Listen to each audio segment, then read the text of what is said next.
manimcha yoshlikda hamma ko'rgandir, ana Harry Potter kinosida ana tayoqchasi bo'ladi-yu, turib bir nimalarni ana afsungarga o'xshab tashiydigan xuddi shu narsa trekkerni mashinani tepa qismida antennasi bo'ladi. Mana shunaqa ko'rinishda bo'ladi o'zi taxminan.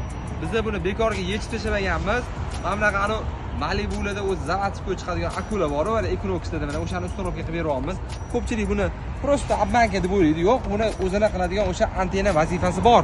Mana vasi olib tashlab turib, buni joyiga, buni simini ulab turib, mana bu ichida platasi bor. Shuni qotirib beramiz. Xudo xolisa mana shunaqa ko'rinishda yopiladi. Ko'rinishi mana bunaqa cho'q qo'yib turgandan ko'ra takoy skromniy bo'ladi.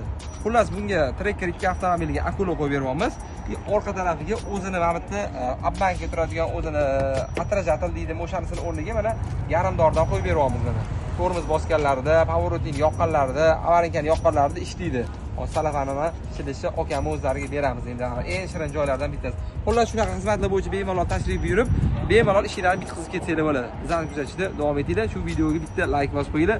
Mana bu narsa Harry Potter kinosini eslatdimi yo'qmi? Kommentariyada yozib qoldiringlar. Salomat bo'linglar.